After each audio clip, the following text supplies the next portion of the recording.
ابو داؤد کتاب الفتن میں روایت موجود ہے، حضرت ثوبان رضی اللہ تعالیٰ عنہ سے مروی ہے، نبی پاک علیہ السلام نے ارشاد فرمایا انہ سیکون فی امتی کذابون ثلاثون کلہم یزعم انہ نبی وانا خاتم النبیین لا نبی بعدی۔ نبی علیہ السلام نے فرمایا یاد رکھو جب بھی کوئی نبی دنیا سے چلا جاتا اس کے بعد کوئی اور نبی آ جاتا، فرمایا میرے بعد 30 جھوٹے کذاب آئیں گے، ہر ایک یہ دعویٰ کرے گا میں نبی ہوں۔ فرمایا میرے غلاموں یاد رکھنا انا خاتم النبیین، میں آخری نبی ہوں، لا نبی بعدی، میرے بعد کوئی نبی آ سکتا نہیں۔ نبی پاک علیہ السلام نے کلیئر کر دیا، فرمایا میں آخری نبی ہوں، مجھ پہ نبوت کا دروازہ بند ہو گیا، میرے بعد اور کوئی نبی نہیں آ سکتا۔ نبی علیہ السلام نے جو کہا 30 جھوٹے کذاب آئیں گے، اب وہ مرحلہ وار وہ جھوٹے کذاب آتے رہے اور آ کر ماد اللہ جھوٹا نبوت کا دعویٰ کرتے رہے۔ پاکستان کے اندر 2 تحریک ختم نبوت چلی ہیں، ایک ہے 1953 کی تحریک ختم نبوت اور ایک ہے 1974 کی تحریک ختم نبوت۔ میں دونوں کے اسباب عرض کروں گا۔ اور پاکستان بننے سے قبل یہ ہندوستان سے جب مسلمانوں سے انگریزوں نے حکومت چھینی، انگریزوں نے جب مسلمانوں سے حکومت چھینی تو مسلمانوں کا قتل عام شروع کیا۔ علامہ فضل حق خیر آبادی رحمت اللہ تعالی علیہ نے اور سنی علماء نے انگریز کے خلاف جہاد کا فتویٰ دیا، جس کے نتیجے میں ہم نے 1857 کی جنگ آزادی لڑی۔ اس کے بعد مسلمانوں کو سخت اذیتیں، سخت تکلیفیں دی گئی۔ جس نے انگریز کے خلاف جہاد کا فتویٰ دیا تھا اہل سنت کے علماء کو چن چن کے انگریز قتل کرنے لگا، یہاں تک کہ علامہ فضل حق خیر آبادی رحمت اللہ تعالی علیہ کو کالے پانی کی سزا دی گئی۔ احمد اللہ شاہ مدراسی اور ہمارے علامہ کفایت اللہ کافی جیسے سنی علماء کو سولی پہ چڑھایا گیا اور کئی 100 علماء کو سولی دی گئی۔ اور البتہ ہم نے وہ تحریک آزادی 1857 کی لڑی اور اس وقت انگریزوں نے 2 گروہ بنائے، ایک پادریوں کا اور ایک صحافیوں کا، کہا پورے ہندوستان کا دورہ کرو اور دیکھو ان کے ہاں زیادہ اہم کیا ہے۔ جس وقت پادریوں نے اور صحافیوں نے ہندوستان کا دورہ کیا، سارا کچھ دیکھنے کے بعد وائٹ ہال لندن کے اندر ان انگریزوں کو رپورٹ پیش کی، کہا مسلمانوں کے ہاں 2 باتیں بڑی اہم ہیں۔ پہلی بات یہ کہ یہ کسی غیر مسلم حکمرانوں کے ہاں رہنا نہیں چاہتے، یہ اپنے علماء سے بڑا پیار کرتے ہیں۔ نمبر 2 یہ پیروں سے بڑا پیار کرتے ہیں۔ اگر تم چاہتے ہو اپنے مشن میں کامیاب ہونا، ایسا بندہ خریدو کہ جو تمہاری انگلیوں پہ ناچے بھی اور پھر اسلام کا لبادہ اوڑھ کے بھی آئے، اپنے آپ کو عالم بھی کہے، اپنے آپ کو پیر بھی کہے، لیکن معاذ اللہ وہ آ کے حضور علیہ السلام کی ختم نبوت میں حملہ بھی کرے۔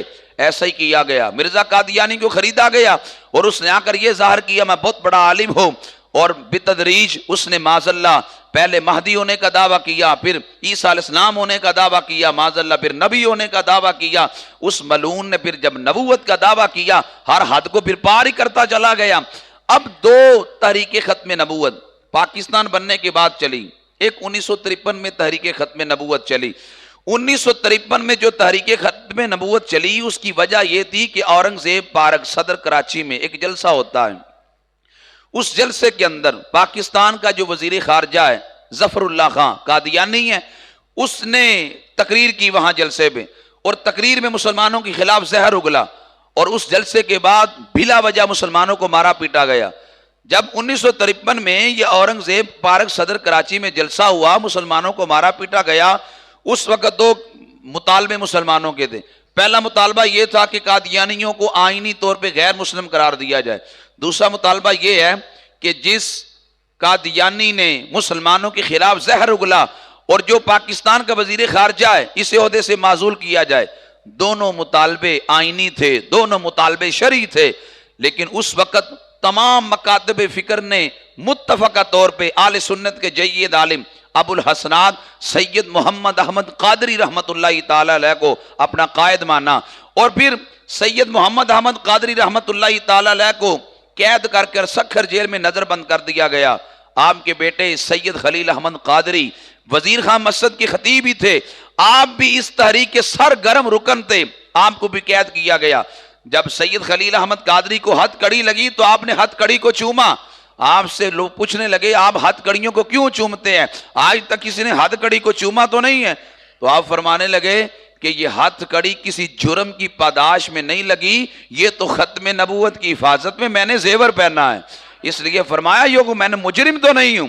وہ لوگ کہنے لگے ہمارے دل بھی آپ کے ساتھ ہے، کیا کریں ہماری مجبوریاں ہیں کہ ہم نے آپ کو ہاتھ کڑی لگائی ہیں۔ حضرت سید خلیل احمد قادری کی گرفتاری کے بعد تاریخ ختم نبوت کا ایک عظیم نام حضرت عبدالستار خان نیازی رحمت اللہ تعالی علیہ، آپ بھی جب گرفتار ہوئے تاریخ ختم نبوت کے دوران، اور آپ 2 سال 1 ماہ 6 دن جیل میں قید رہے۔ جیل میں قید رہنے کے بعد جب رہا ہوئے تو صحابی نے پوچھا مولانا آپ کی عمر کتنی ہے؟ عبدالستار خان نیازی رحمت اللہ تعالی علیہ، آپ کی سفید داڑھی تھی، فرمانے لگے میری 2 سال عمر ہے۔ صحابی نے کہا بابا جی آپ کے چہرے پہ جھوٹ سجتا بھوتا نہیں ہے، تو آپ سچی بات کریں عمر کتنی ہے؟ آپ نے کہا بیٹا میں جھوٹ نہیں بولتا، ضرورت بھی نہیں ہے، میری عمر 2 سال ہی ہے۔ پوچھا وجہ کیا ہے؟ عبدالستار خان نیازی فرمانے لگے جو عمر نبی علیہ السلام کی ختم نبوت کی حفاظت میں گزری ہے میں عمر اسی کو سمجھتا ہوں۔ فرما باقی عمر بھی بھلا کو عمر ہے، میں عمر اسی کو سمجھتا ہوں جو میں نے نبی علیہ السلام کی ختم نبوت کی حفاظت میں گزاری ہے۔ ہم نے 10,000 جانیں دیں 1953 کی ختم نبوت کے دوران، صرف اس لیے کہ 2 ہی مطالبے تھے، قادیانیوں کو غیر مسلم قرار دو اور اس وزیر خارجہ کو عہدے سے معزول کرو۔ 10,000 جانوں کے بعد میں ہمارا کچھ نہ بنا، وقت گزرتا گیا۔ پھر 1974 کو 29 مئی 1974 کو ربوہ ریلوے اسٹیشن پہ نشتر میڈیکل کالج کے طلبہ چناب ایکسپریس کے ذریعے سفر کر رہے تھے۔ جس وقت وہ کسی سیر کے لیے گئے تھے، جب واپسی ربوہ ریلوے اسٹیشن سے گزرتے ہیں تو قادیانیوں کی جانب سے ان مسلمان بچوں پر بہیمانہ تشدد کیا جاتا ہے اور ان کے کپڑے پھاڑے جاتے ہیں، لو لہان کیا جاتا ہے، ان کو ڈنڈے مارے جاتے ہیں، گولیاں ماری جاتی ہیں۔ اس وقت تحریک ختم نبوت کا آغاز ہو جاتا ہے اور مسلمان میدانوں میں نکل کر 2 ہی مطالبے کرتے ہیں۔ پہلا مطالبہ یہ ہے کہ قادیانیوں کو غیر مسلم قرار دیا جائے، دوسرا مطالبہ یہ ہے کہ جن لوگوں نے ان مسلمان بچوں پہ ظلم کیا ہے انہیں قرار واقعی سزا دی جائے۔ یہ 2 مطالبے تھے، لیکن اس وقت اہل سنت کے عالم حضرت شاہ احمد نورانی صدیقی رحمت اللہ تعالی علیہ پارلیمنٹ کے رکن ہی تھے، حضرت عبد المصطفیٰ ہزاروی رحمت اللہ تعالی علیہ پارلیمنٹ کے رکن ہی تھے۔ انہوں نے 30 جون 1974 کو قرارداد پارلیمنٹ پہ پیش کر دی کہ قادیانیوں کو غیر مسلم قرار دیا جائے۔ لاہوری گروپ کا سربراہ شاہ احمد نورانی صدیقی کو ملا رات کے اندھیرے میں، کہا یہ دولت لے لو، ہمارا نام درخواست سے نکال دو۔ آپ نے ٹھوکر ماری پیسوں کو، فرمایا تھوکتے نہیں تختے سکندری کر جن کا بستر لگا ہو آقا تیری گلی میں۔ فرمایا ہم تمہارے ٹکڑوں پہ نہیں پلتے، ہم مدینے والے رسول کے ٹکڑوں پہ پلتے ہیں، لے جاؤ اپنی دولت۔ جب شاہ احمد نورانی صدیقی رحمت اللہ تعالی علیہ نے 1974 کو پارلیمنٹ کے اندر قرارداد پیش کی، جب پارلیمنٹ کے اندر قرارداد پیش کی تو تمام وہاں کے جو ارکان تھے پارلیمنٹ کے تمام نے دستخط کیے قادیانیوں کو کافر قرار دلانے کے لیے۔ پھر 7 ستمبر کے سنہری دن کے اندر 7 ستمبر 1974 کو قادیانیوں کو آئینی طور پر بھی غیر مسلم اور کافر قرار دیا گیا۔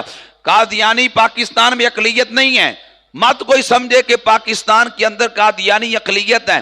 ہمارے ملک کے اندر عیسائی، یہودی، سکھ، دیگر مذاہب کے لوگ اقلیت ہیں، انہیں 4 دیواری کی حدود میں رہتے ہوئے اپنی مخصوص عبادت کی اجازت ہے۔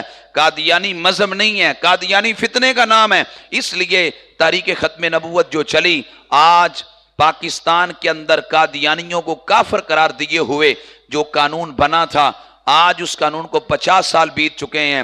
پاکستان کے اندر گولڈن جوبلی ڈے کے نام سے دن منایا جا رہا ہے۔ اللہ تعالیٰ سے دعا کرتے ہیں اللہ ہمیں زندگی کی آخری سانس تک نبی علیہ السلام کی ختم نبوت پہ پہرا دینے کی توفیق عطا فرمائے۔ اللہ ہماری نسلوں کو بھی اسی عقیدے پہ گامزن فرمائے۔ وما علیہ الا البلاغ المبین۔